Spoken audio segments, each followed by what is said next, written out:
Il faut rester unis. Il a prononcé cette phrase avec un calme étudié, comme si elle mettait fin à toute discussion possible. L'unité, disait-il, devait passer avant les ressentiments, avant les détails, avant les questions. Ma fille regardait la table. Ses doigts jouaient avec le bord de la nappe. Personne ne me regardait vraiment. Et dans ce moment précis, j'ai compris que ce mot « unité » servait surtout à me demander, de me taire. Il a continué, parlant de famille, de cohésion, de ce qu'il fallait préserver à tout prix.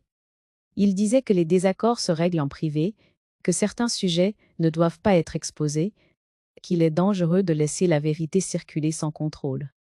Il employait des phrases larges, généreuses en apparence, mais fermées à toute contradiction. L'unité n'était pas un espace de dialogue. C'était une consigne. Je sentais monter en moi une fatigue ancienne. Celle que j'avais appris à reconnaître, parce qu'elle revenait toujours dans ces moments-là. Une fatigue qui ne vient pas de l'âge, mais de l'effort constant pour ne pas déranger. Pour ne pas être celle qui divise, celle qui complique, celle qui parle quand on attend d'elle qu'elle acquiesce. Cette fatigue-là m'avait accompagnée pendant des années, sans que je la nomme. Ma fille est restée silencieuse. Je connaissais ce silence. Je l'avais vue chez elle enfant, quand elle ne savait plus à qui plaire. Elle se faisait petite, espérant que le conflit se résolve, sans qu'elle ait à choisir. La revoir ainsi, adulte, m'a serré le cœur. J'ai compris que ce qu'ils appelaient unité reposait déjà sur son renoncement à elle-même. Il a ajouté que certaines vérités font plus de mal que de bien, mais que remuer le passé n'apporte rien. Que la famille doit avancer, regarder devant elle. Ces phrases, je les avais moi-même prononcées autrefois. Elles m'avaient servi d'abri quand je n'avais pas la force d'affronter ce qui me dérangeait. Les entendre maintenant, utilisées pour m'écarter, me faisait l'effet d'un miroir brutal. Je me suis entendu répondre doucement que je voulais simplement comprendre. Pas accuser, pas diviser, comprendre. Il a souri, comme on sourit à quelqu'un qui n'a pas encore compris les règles. Implicite. Il a dit que tout avait déjà été expliqué, que revenir dessus était inutile, que l'unité exige parfois des sacrifices. Et j'ai su, à cet instant, que le sacrifice attendu était toujours le même. Prends le mien. Je me suis tournée vers ma fille. Je lui ai demandé si elle se sentait entendue dans cette unité qu'on invoquait sans cesse. Elle a levé les yeux, surprise. Elle a hésité. Puis elle a dit qu'elle ne savait plus très bien. Qu'elle avait l'impression que tout allait trop vite, qu'on lui demandait souvent d'accepter pour éviter les conflits. Sa voix était basse, mais elle parlait. Et ce simple fait a fissuré le discours lisse de l'unité parfaite. Il est intervenu aussitôt pour préciser, pour reformuler, pour atténuer. Il disait qu'il n'y avait pas d'oppression, seulement des décisions raisonnables, qu'il fallait faire confiance à ceux qui savent gérer. Eh bien, je reconnaissais ce mécanisme. Quand on parle à la place de l'autre, on appelle cela de l'organisation. Quand on réduit une voix, on appelle cela de la protection. Je sentais en moi une tension nouvelle. Pas de colère explosive. Une clarté. J'avais compris que rester silencieuse serait une forme de complicité. Que l'unité qu'on me demandait de défendre était bâtie sur des omissions, des décisions prises sans consentement réel, des vérités soigneusement repoussées. Et cette unité-là ne me semblait plus digne d'être protégée. Il a alors parlé de ce que les autres pourraient penser, de l'image de la famille, de la honte de laver son linge en public. Ces mots ont glissé sur moi. Je les avais trop souvent entendus pour qu'ils m'atteignent encore. Je savais désormais que la honte n'est pas de dire la vérité, mais de l'étouffer pour préserver une façade. Je n'ai pas élevé la voix. Je n'ai pas accusé. J'ai simplement dit que l'unité ne peut pas être un prétexte pour faire taire ce qui dérange. Que la famille n'est pas un bloc figé, mais un espace où chacun doit pouvoir parler sans être sommé de se taire au nom d'un idéal abstrait. Ces mots-là m'ont surprise, moi à même par leur calme. Le silence qui a suivi n'était pas apaisé. Il était chargé. Chacun mesurait ce qui venait d'être dit. Je voyais dans leur regard que quelque chose avait changé. L'unité n'était plus un argument incontestable. Elle venait d'être interrogée. Et une fois interrogée, elle ne pouvait plus servir de paravent. Je savais que ce moment marquait un point de non à retour. Parler, vérité, même doucement, fissure, toujours les équilibres construits sur le silence. Je ne savais pas encore jusqu'où cela irait. Je ne savais pas quelles alliances se briseraient, quels liens résisteraient, mais je savais une chose essentielle. je ne pouvais plus me taire pour préserver une unité qui m'effaçait. Ce jour-là, sans éclat, sans discours héroïque, j'ai compris que la vérité n'est pas une arme. C'est un seuil.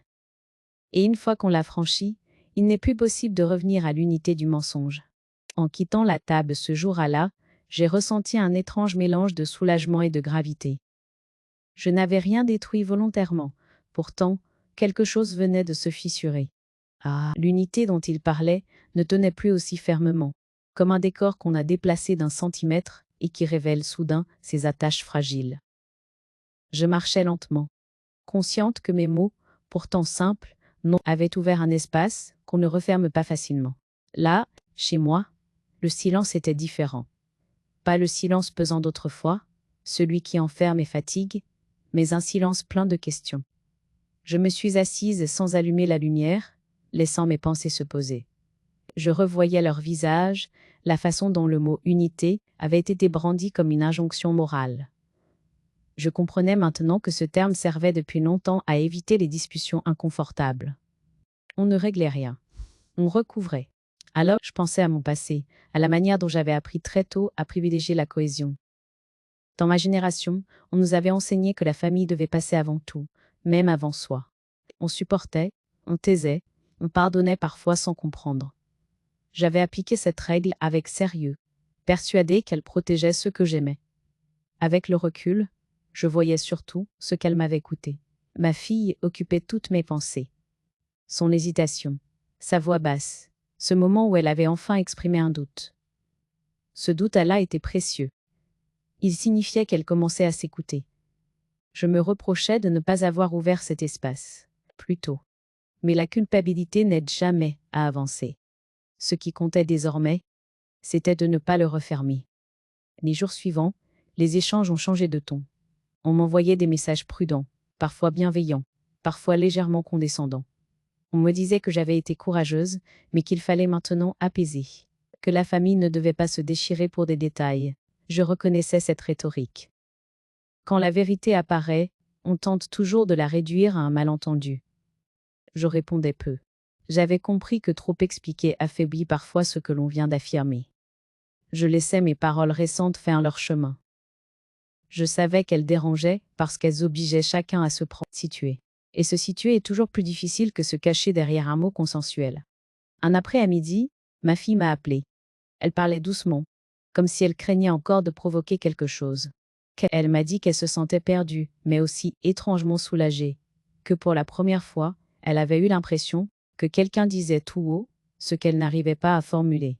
J'ai écouté sans l'interrompre. Je savais que ce moment comptait plus que n'importe quelle justification. Je lui ai dit que parler vérité n'oblige personne à rompre, mais que se taire oblige toujours quelqu'un à disparaître.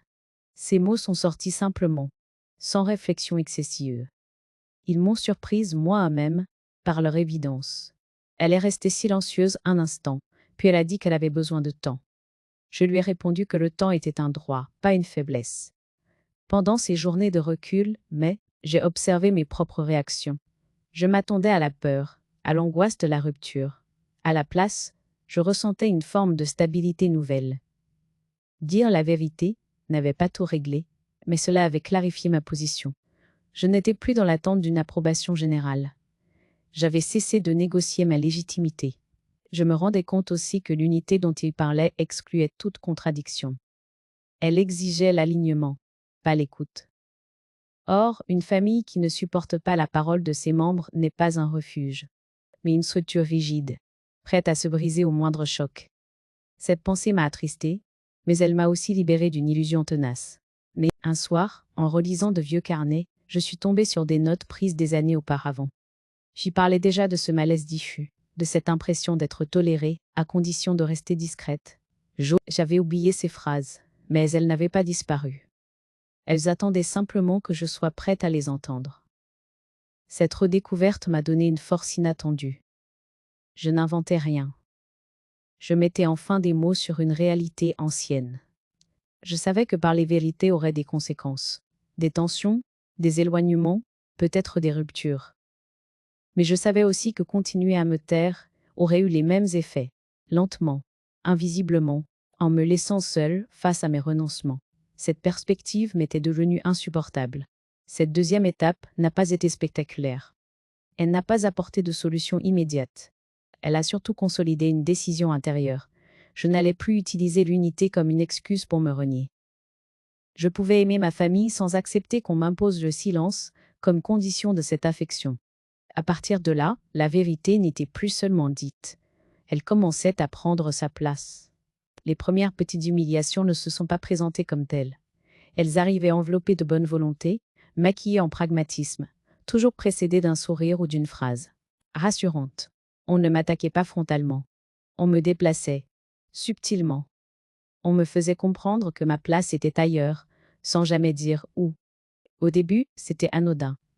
On décidait d'un horaire sans me consulter, puis on m'expliquait que c'était plus simple ainsi. On choisissait un lieu de réunion où je ne me rendais plus facilement, en ajoutant que tout avait été pensé pour mon confort. On parlait pour moi quand on me demandait mon avis, comme si mes réponses risquaient de compliquer inutilement les choses. Chaque fois, je souriais. Chaque fois, je me disais que ce n'était pas grave. Puis les remarques ont commencé. Des phrases légères, dites sur le ton de l'évidence. Tu sais, à ton âge, c'est normal de ne plus tout suivre. Ne te fatigue pas avec ces détails. Laisse à nous gérer. Je reconnaissais ces mots. Ils n'étaient pas méchants. Ils étaient efficaces. Ils vous font douter, sans jamais vous accuser. Ils installent l'idée que votre lucidité est devenue encombrante. Je me souviens d'un repas où l'on parlait de projets familiaux. J'écoutais attentivement, prête à intervenir, quand mon gendre a résumé la situation à ma place. Il a parlé de ce que je pensais, de ce que je voulais, de ce qui serait mieux pour moi. Je n'avais rien dit, et pourtant, tout semblait réglé. J'ai essayé de corriger, doucement. Il m'a coupé avec un sourire, en disant que ce n'était pas important, que l'essentiel, c'était l'unité. Ma fille me regardait, hésitante. Je voyais dans ses yeux qu'elle sentait quelque chose d'injuste, mais qu'elle ne savait pas comment intervenir sans créer un conflit. Alors, comme souvent, elle se taisait.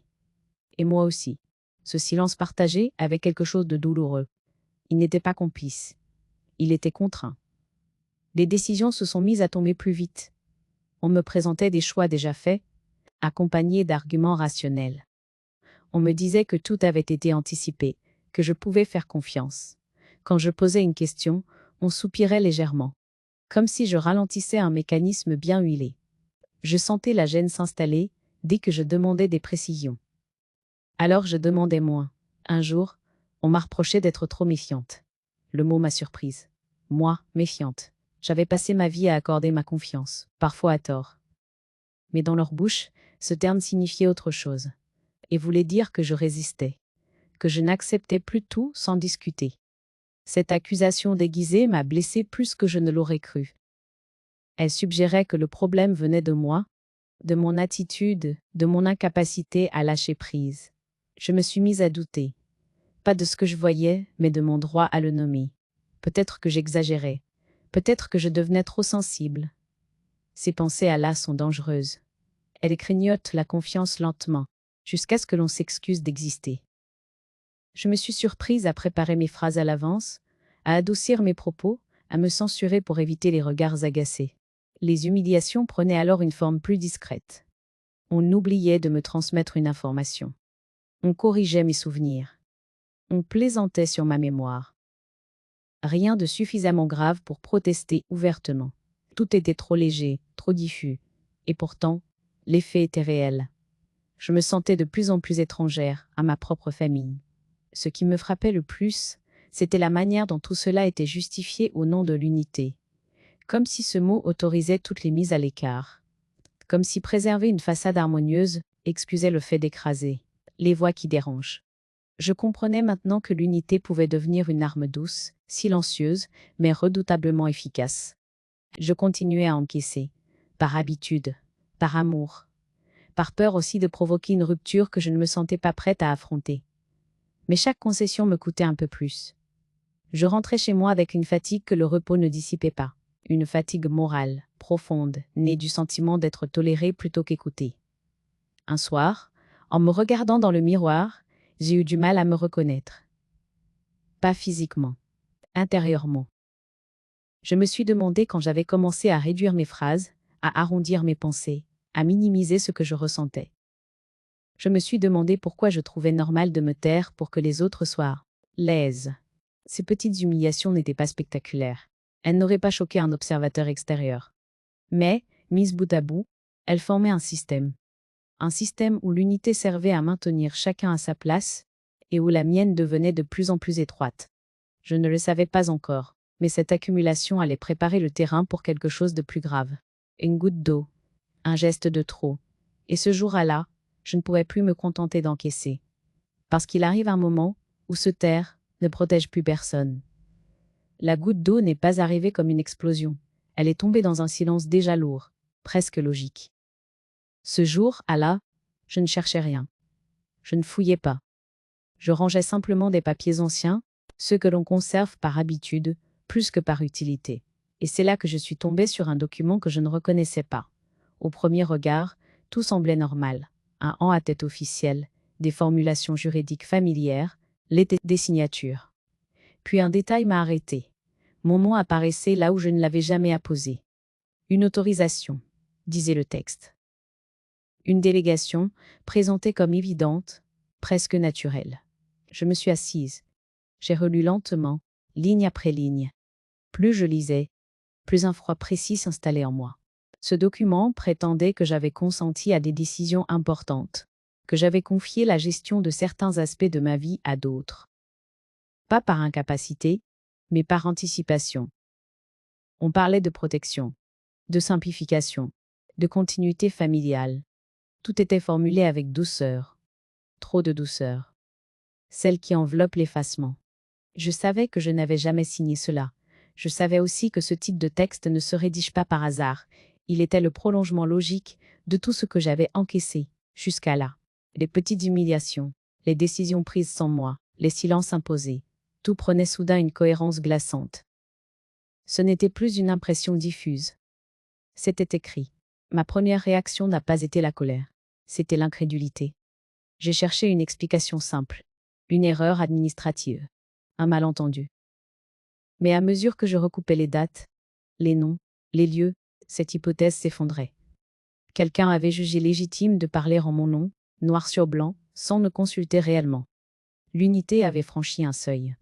Je me suis rappelé les discussions, les phrases rassurantes, les regards impatients, quand je posais trop de questions.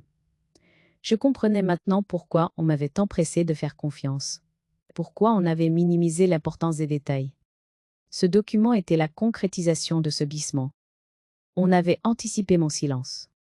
On l'avait transformé en accord écrit. J'ai appelé ma fille. Je n'ai pas élevé la voix. Je lui ai simplement demandé si elle connaissait ce texte. Elle a hésité. Trop longtemps. Puis elle a dit qu'on lui avait parlé d'un document. Oui, mais qu'on lui avait assuré que c'était une formalité, que cela me protégerait, que j'étais d'accord. Sa voix tremblait. Elle réalisait en même temps que moi ce que cela impliquait. Je n'ai pas cherché à la rassurer. Je n'ai pas cherché à accuser. Je lui ai dit que je n'avais jamais donné cet accord. Que ce papier n'était pas une formalité, mais une décision grave. Un silence s'est installé entre nous. Pas un silence de fuite, un silence de prise de conscience. Je savais que cette conversation la marquerait. Je le regrettais, mais je savais aussi qu'elle était nécessaire. Le soir même, mon gendre a appelé. Il parlait vite, comme s'il voulait reprendre la main. Il disait qu'il y avait eu un malentendu, que tout était fait dans mon intérêt, que je devais me calmer. Il employait ce ton que je connaissais désormais trop bien. Celui qui minimise pour éviter que l'autre ne réalise l'ampleur de ce qui s'est passé. Je l'ai laissé parler. Puis je lui ai dit que je ne reconnaissais pas ce document, que je n'avais jamais signé une telle délégation, que je souhaitais comprendre comment mon nom avait pu apparaître là. Sa voix a changé, moins assurée. Il parlait désormais de précipitation, de volonté d'aider, d'erreur de communication. Mais ses explications arrivaient trop tard. Le papier existait. Et il disait autre chose. Cette nuit-là, je n'ai pas dormi, pas par panique, mais par lucidité. J'ai compris que ce qui m'arrivait dépassait les tensions familiales. Il s'agissait d'une tentative d'éviction douce, progressive, légalement habillée. On n'avait pas cherché à me faire partir.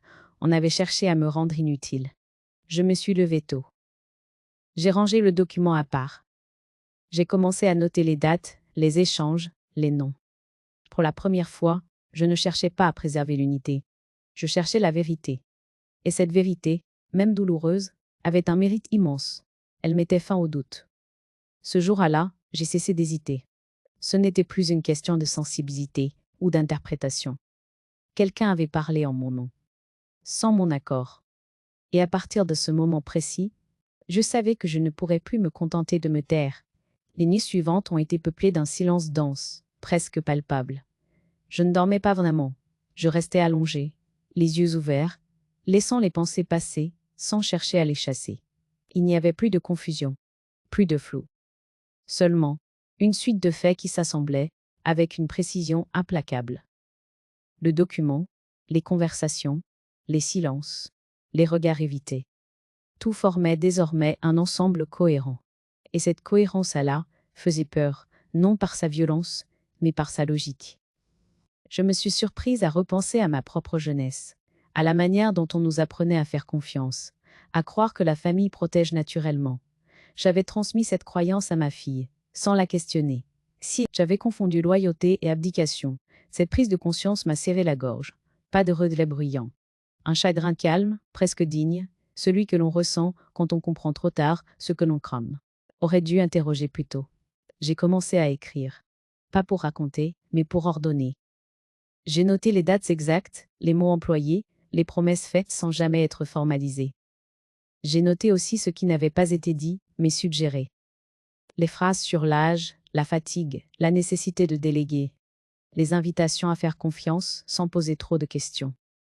En écrivant, je sentais une force tranquille s'installer. L'écriture ne cherchait pas à me consoler. Elle me rendait lucide. Il y a eu des moments de doute. Des instants où je me demandais si je n'étais pas en train de surinterpréter, si je n'allais pas trop loin. Ces pensées surgissaient surtout la nuit, quand la solitude amplifie les hésitations. Mais chaque fois, je revenais aux faits. Et les faits, eux, ne tremblaient pas. Ils étaient là, immobiles, indisputables. Le doute ne résistait pas longtemps à leur présence. Je me suis interrogée sur ce que je voulais vraiment. Pas ce que je devais faire, mais ce que je voulais. Vivre sans crainte que d'autres parlent en mon nom. Garder la maîtrise de mes décisions. Être respecté, non par affection, mais par droit. Cette réflexion m'a surprise par sa simplicité. Je ne demandais rien d'extraordinaire. Je demandais seulement ce qui aurait toujours dû m'être accordé. Ma fille m'a rappelé. Sa voix était fatiguée, mais différente. Elle ne cherchait plus à apaiser à tout prix. Elle voulait comprendre. Elle m'a demandé ce que je comptais faire. Je lui ai répondu que je prenais le temps de réfléchir, que je ne signerais rien, que je voulais d'abord clarifier la situation. Elle a soufflé, comme soulagée. Ce souffle m'a fait comprendre que mon hésitation passée l'avait, elle aussi, enfermée. Je n'ai pas parlé de vengeance. Ce mot ne me traversait même pas l'esprit. Ce que je préparais n'était pas une revanche. C'était une reprise de place. Une manière de dire que certaines lignes ne se franchissent pas, même au nom de l'unité. Surtout au nom de l'unité. J'avais compris que l'unité véritable ne peut pas se construire sur la dépossession de l'un de comme ses membres. Je me suis renseigné discrètement. J'ai lu, comparé, appris. Je découvrais un langage qui m'avait toujours semblé inaccessible, volontairement obscurci pour décourager ceux qui n'osent pas. Et pourtant, derrière les termes techniques, il y avait une idée simple. Le consentement ne se devine pas, il se prouve. Cette évidence m'a apporté un calme nouveau. Je n'étais pas hors à la loi. J'étais dans mon droit. Je me suis surprise à respirer plus librement. Comme si, en acceptant de regarder la situation en face, j'avais retiré un poids invisible de mes épaules. La peur reculait, remplacée par une détermination calme. Je ne cherchais plus à préserver une harmonie factice. Je cherchais à me respecter, et ce respect-là n'était négociable avec personne. Un matin, en me levant, j'ai senti que quelque chose avait changé, mais pas à l'extérieur, en moi. Je n'étais plus dans l'attente d'un signe, d'une autorisation implicite. J'avais cessé de demander intérieurement la permission d'agir.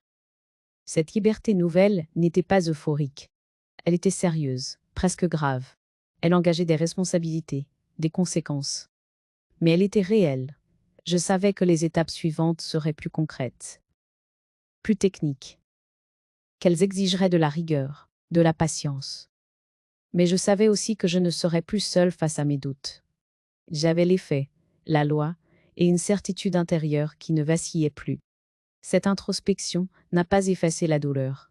Elle lui a donné un sens. Et dans ce sens retrouvé, j'ai trouvé la force de passer à l'étape suivante. La décision de passer à l'action s'est faite sans fracas, presque naturellement. Après ces nuits d'introspection, je savais que réfléchir davantage ne ferait que repousser l'inévitable. Il ne s'agissait plus de comprendre, mais de sécuriser.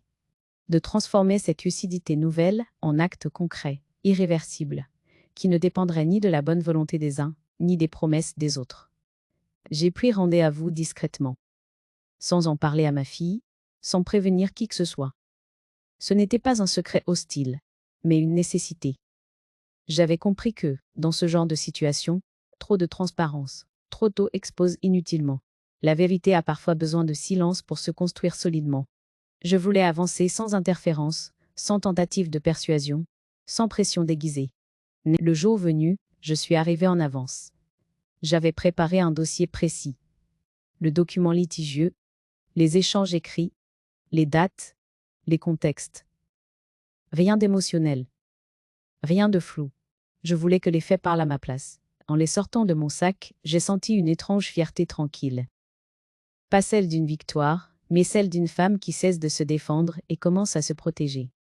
On m'a écouté attentivement. On ne m'a pas interrompu. On ne m'a pas dit de relativiser. Chaque élément était examiné pour ce qu'il était. Un fait, une trace, une intention matérialisée. J'ai appris que ce que j'avais ressenti comme une violence douce avait un nom juridique précis. Que la loi ne s'intéresse pas aux bonnes intentions proclamées, mais aux actes posés et à leur validité. Cette rigueur m'a profondément rassurée. On m'a expliqué ce que je pouvais faire, ce que je devais éviter, ce qui devait être clarifié immédiatement. J'ai compris que certaines démarches présentées comme anodines étaient en réalité lourdes de conséquences. Et surtout, j'ai compris que j'avais encore toute l'attitude pour reprendre la main. Rien n'était irréversible, contrairement à ce qu'on avait voulu me faire croire. À partir de là, la préparation est devenue méthodique. J'ai fait réviser certains documents, en effet établir d'autres. J'ai veillé à ce que chaque décision soit clairement formulée, datée, signée en toute conscience. Et j'ai ouvert un compte distinct, non par défiance, mais par nécessité. Ce geste simple m'a donné une sensation de solidité nouvelle. Je n'étais plus dépendante d'un système que je ne maîtrisais pas. Je me suis surprise à apprécier cette précision. Chaque clause ajustée était comme une phrase remise à sa juste place. Chaque papier classé réduisait l'espace de l'arbitraire. Je ne cherchais pas à punir. Je cherchais à rendre impossible certaines manœuvres. La loi, dans sa sécheresse apparente, devenait un allié. Elle ne prenait parti pour personne. Elle posait des limites. Et ces limites me protégeaient. Pendant ce temps, à l'extérieur, le ton changeait. Mon gendre parlait toujours d'unité, mais ses messages devenaient plus prudents, plus vagues. Il sentait que quelque chose lui échappait, sans encore en mesurer l'ampleur. Je répondais peu, toujours calmement, indifférent. Ce temps gagné n'était plus de la fuite, c'était de la construction. Je n'ai rien signé sous pression. Rien validé dans l'urgence. Chaque tentative de précipitation trouvait une réponse neutre. Je vérifie, je prends conseil, je reviens vers toi. Ces phrases simples avaient un pouvoir inattendu. Elles faisaient tomber la mise en scène de l'évidence. Elles rappelaient que mon accord n'était pas automatique. Il y a eu des moments de fatigue. La rigueur demande de l'énergie. Mais cette fatigue n'était pas la même qu'avant. Elle ne venait pas de l'effacement. Elle venait de l'affirmation. Et cette fatigue alla et saine. Elle vous laisse intacte.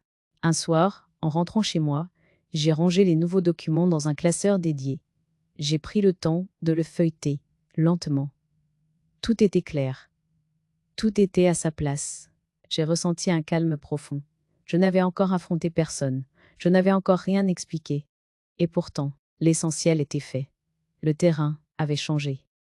Je savais que le moment viendrait où ces actes seraient découverts. Où il faudrait faire face aux réactions, aux reproches, peut-être aux tentatives d'intimidation plus directes. Mais je savais aussi que, désormais, je ne serais plus seule face aux mots. Les actes parleraient pour moi. Cette préparation n'était pas une vengeance. C'était une reconquête, silencieuse, légale. Et surtout, définitive. Le moment où tout a basculé n'a pas été théâtral. Il n'y a pas eu de révélation spectaculaire ni de phrases prononcées pour frapper. Il y a eu une table, des dossiers posés bien droit, et une discussion que certains pensaient encore pouvoir contrôler.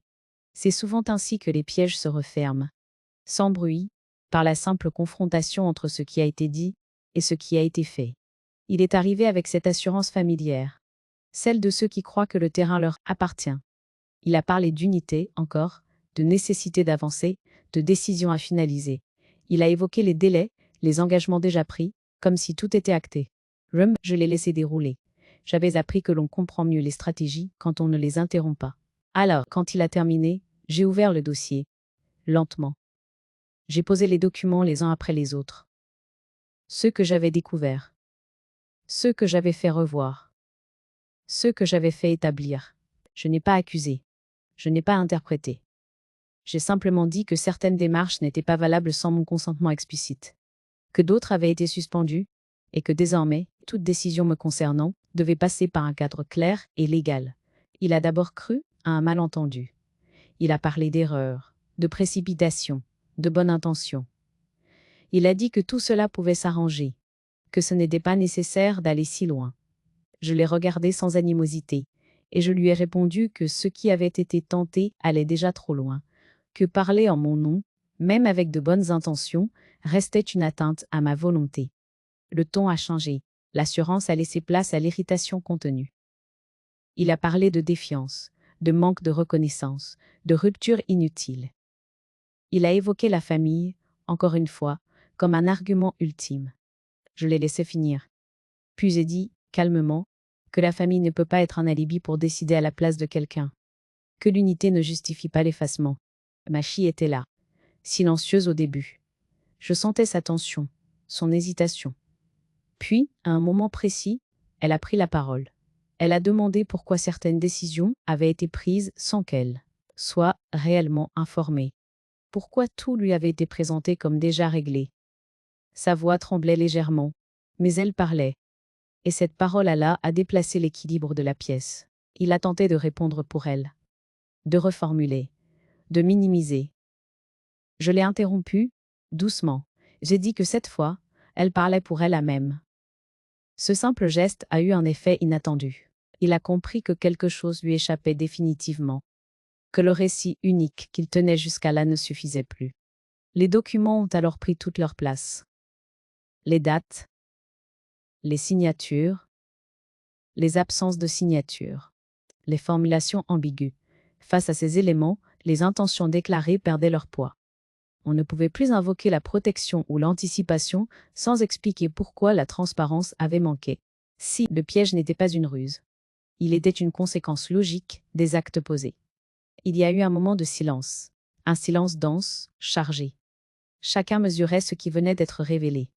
Je ne ressentais ni triomphe, ni colère, seulement une stabilité nouvelle. Je n'étais plus en train de me défendre. Je constatais. Et cette posture change tout. Elle enlève à l'autre la possibilité de vous faire passer pour excessive ou émotive. Il a parlé de prendre du recul, de réfléchir, de revoir les choses. J'ai acquiescé. Je n'avais plus besoin de convaincre. Le cadre était posé. Les démarches étaient engagées. Ce qui devait être protégé l'était déjà. Ce temps de recul ne me faisait plus peur. Il ne pouvait plus servir à me faire reculer. En quittant la pièce, je n'ai pas cherché son regard. Je savais que les réactions viendraient plus tard. Colère, reproche, tentative de retournement. Mais je savais aussi qu'elles arriveraient trop tard. Le piège s'était refermé non par surprise, mais par clarté. Les actes avaient parlé plus fort que les discours. Ma fille m'a rejointe dehors. Elle n'a rien dit tout de suite. Puis elle a soufflé, comme si elle retenait sa respiration depuis longtemps. Elle m'a dit qu'elle n'avait jamais vu les choses ainsi. Qu'elle comprenait enfin pourquoi elle se sentait si souvent mise de côté, dans des décisions qui la concernaient directement. Je n'ai pas répondu. Ce moment lui appartenait. Sur le chemin du retour, je me suis sentie étonnamment légère. Rien n'était encore réglé. Les conséquences allaient suivre. Mais l'essentiel était fait. J'avais cessé d'être un obstacle silencieux. J'étais devenue un sujet à part entière, reconnu par les faits, soutenu par le droit.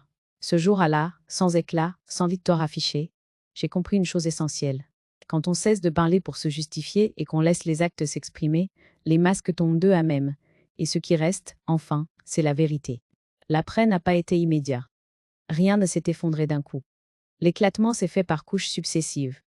Comme si chaque certitude devait d'abord se fissurer avant de céder.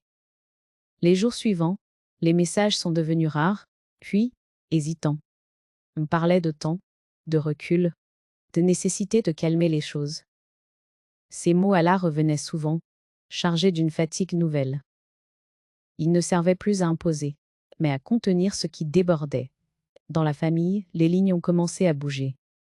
Certains ont cherché à comprendre, discrètement, sans poser de questions trop directes. Ils parlaient de malentendus, d'excès d'émotions, de choses dites trop vite.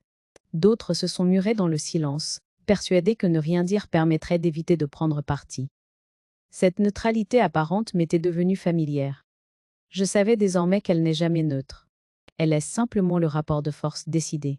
Ma fille traversait cette période avec une gravité qui me touchait profondément. Elle ne cherchait plus à apaiser à tout prix. Elle n'essayait plus de faire tenir ensemble des morceaux qui ne s'emboîtaient. Plus, elle observait, elle réfléchissait, elle posait des questions simples. Ces questions, longtemps repoussées, revenaient maintenant comme des évidences. Et chacune d'elles faisait vaciller un peu plus ce qu'on avait présenté comme intangible. Et mon gendre, lui, oscillait. Par moments, il se montrait conciliant, presque doux. Il parlait de dialogue, de volonté d'avancer, de reconstruction. À d'autres instants, il se refermait, devenait distant, sec, comme si l'échange lui coûtait trop. Cette alternance révélait ce qui avait été perdu, le contrôle du récit. Il ne pouvait plus expliquer seul ce qui se passait. Il devait désormais répondre. Autour de nous, les souvenirs remontaient. Des phrases dites autrefois prenaient un sens nouveau. On se rappelait des décisions annoncées comme évidentes, des silences acceptés, trop vite, des sourires qui fermaient toute discussion. Ce travail de mémoire n'était pas spectaculaire. Il se faisait dans les interstices, dans les conversations à voix basse, dans les regards échangés sans commentaire. Mais il était irréversible. Je me suis tenue à distance, non par indifférence, mais par lucidité. J'avais compris que ma présence constante risquait de devenir un prétexte, une manière de simplifier une situation complexe en la ramenant à un conflit de personnes. Or, il ne s'agissait pas de moi contre lui. Il s'agissait d'un système qui ne tenait que tant que personne ne posait de limite. Cette limite était posée. Le reste devait suivre son cours. Il y a eu des tensions plus visibles, des échanges où la colère affleurait, où les reproches sortaient enfin. On parlait d'ingratitude, de trahison, de rupture. Ces mots-là n'avaient plus la même force. Ils ne servaient plus à imposer le silence. Ils révélaient l'usure d'un équilibre bâti sur l'habitude et la peur de déranger. Ce qui éclatait n'était pas une famille unie. C'était une façade. Les repas communs sont devenus rares. Quand ils avaient lieu, ils étaient plus courts, plus formels. On évitait certains sujets. On changeait de conversation dès qu'un malaise apparaissait. L'éclatement familial n'avait rien de dramatique au sens visible. Il se manifestait par des absences, des reports, des invitations qui ne venaient plus. Par des liens qui se distendaient sans fracas. Mais je regardais cette désagrégation sans triomphe, ni regret excessif. J'avais compris que certaines structures ne tiennent que tant que l'on accepte de se taire. Une fois la parole libérée, ce qui s'effondre n'était jamais vraiment solide. Cette pensée me peinait, mais elle me libérait aussi d'une responsabilité que je portais à tort.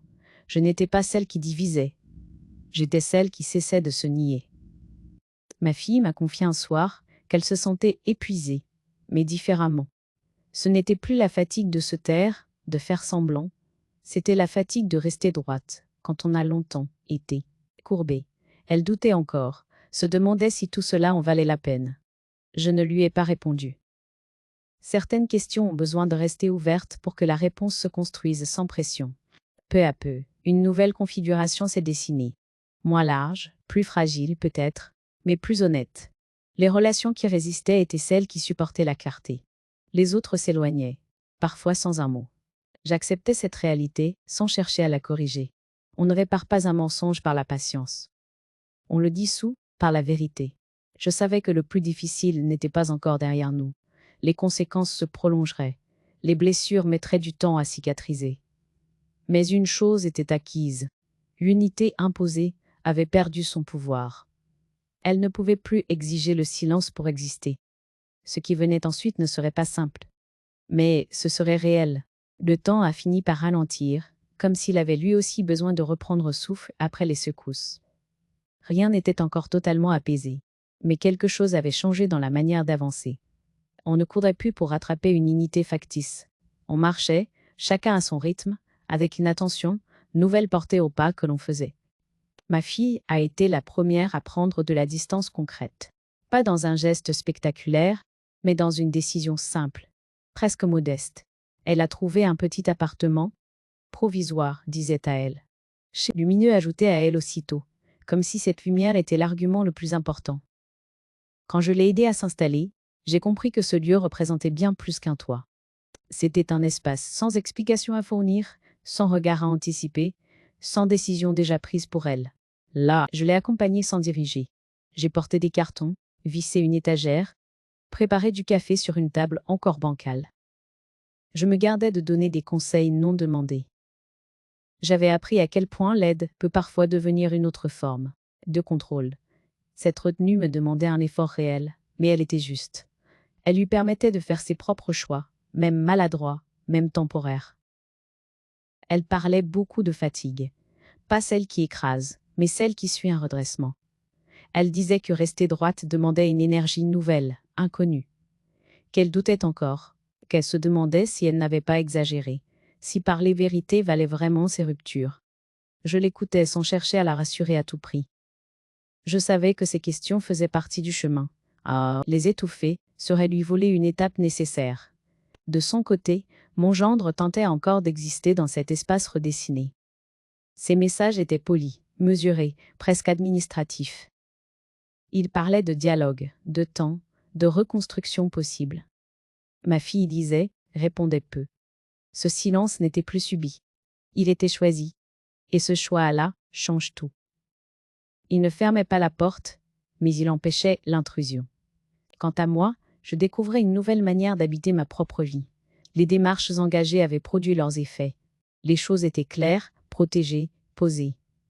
Je n'avais plus à vérifier chaque phrase, à anticiper chaque tentative de glissement. Cette sécurité retrouvée libérait une part de moi que je croyais perdue. Je marchais longtemps, sans but précis. Je lisais le matin, sans surveiller l'heure.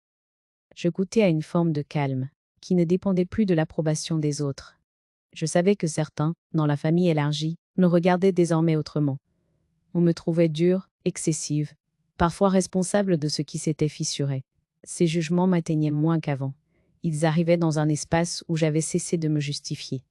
J'avais compris que l'on ne peut pas poser des limites claires et être aimé de tous. Et que ce n'est pas une faute. Un soir, ma fille m'a montré un ancien échange, retrouvé par hasard. Une décision annoncée comme évidente, prise pour elle, présentée comme un soulagement. À l'époque, elle avait accepté sans discuter. Mais, aujourd'hui, ce souvenir lui faisait peur. Elle comprenait le prix qu'elle avait payé pour cette facilité apparente. Elle n'a pas pleuré. Elle a simplement constaté. Et cette lucidité-là valait toutes les promesses. Je n'ai rien ajouté. J'ai compris que le plus précieux que je pouvais lui offrir n'était pas une analyse, mais un exemple. Celui d'une femme qui a choisi de parler vérité sans écraser, de se protéger sans dominer, de dire non sans haine. Cette cohérence silencieuse était plus parlante que n'importe quel discours. Les jours passaient, simples. Il y avait encore des moments de tristesse, des retours en arrière, des élans de culpabilité. Mais une chose ne revenait plus. La peur de déranger. Ma fille commençait à poser des limites courtes, sans justification, interminables. Elle disait non quand c'était non. Elle demandait du temps quand elle en avait besoin. Ses gestes semblaient petits. Ils étaient immenses.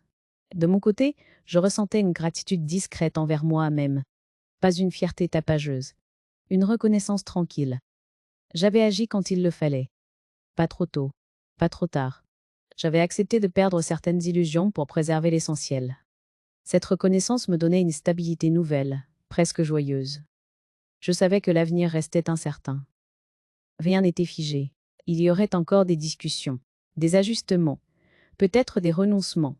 Mais je savais aussi que la base avait changé. Nous n'avancions plus sur un sol mouvant, bâti sur le silence. Nous avancions sur quelque chose de plus rugueux, peut-être, mais de réel. En regardant cette nouvelle vie s'installer, encore fragile mais sincère, j'ai compris que la mienne aussi avait pris un autre visage. Je n'étais plus dans la réparation permanente, j'étais dans la présence. Une présence droite, calme, qui n'exige rien, mais qui n'accepte plus l'effacement. Chacun reprenait sa place. Et cette fois, aucune n'était volée. Aujourd'hui, quand je regarde en arrière, je ne cherche plus à reconstituer chaque détail, ni à mesurer ce qui a été gagné ou perdu. Je regarde plutôt ce qui tient encore debout. Et ce qui tient, désormais, repose sur quelque chose de plus solide que les compromis d'autrefois. La vérité n'a pas tout réparé. Elle n'a pas rendu les relations simples, ni les souvenirs indolores. Mais elle a mis fin à une confusion qui me rongeait depuis trop longtemps. Là, pendant des années, j'ai cru que parler m'était en danger. Que dire ce que l'on voit, ce que l'on ressent, ce que l'on refuse, risquait de détruire l'équilibre fragile d'une famille. J'ai compris trop tard que cet équilibre-là était déjà faussé. Il tenait parce que certains se taisaient plus que d'autres. Parce que la paix reposait sur une hiérarchie invisible des voix. La mienne était devenue optionnelle. Quand j'ai parlé vérité, je n'ai pas cherché à convaincre. Je n'ai pas dressé d'acte d'accusation. J'ai simplement cessé de participer au mensonge collectif. Ce choix a eu un prix. Des silences se sont installés là où il y avait des habitudes. Des regards se sont détournés. Des liens se sont distendus. J'ai accepté ces pertes sans me durcir. On ne peut pas retrouver sa place sans bousculer ceux qui s'étaient installés dans votre effacement.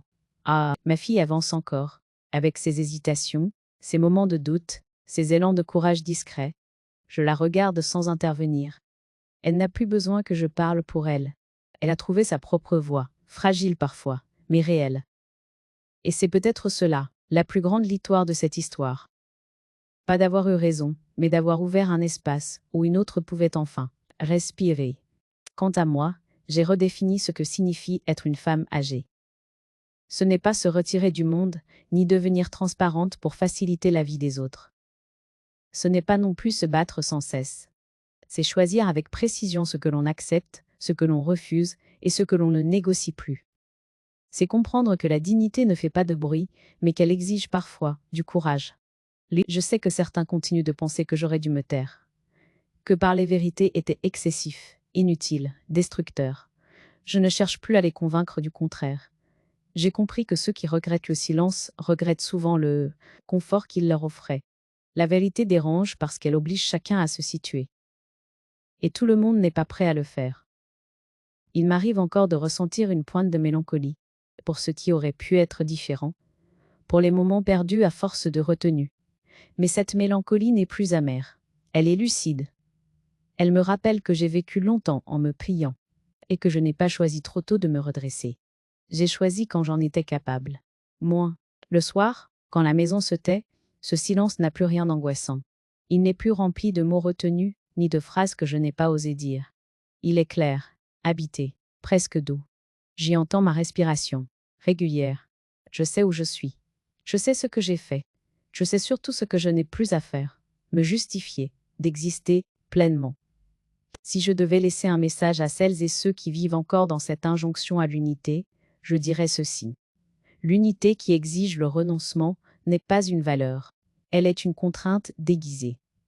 Parler vérité n'est pas un acte de violence. C'est parfois le seul moyen de cesser d'en subir une autre, plus discrète, mais tout aussi destructrice.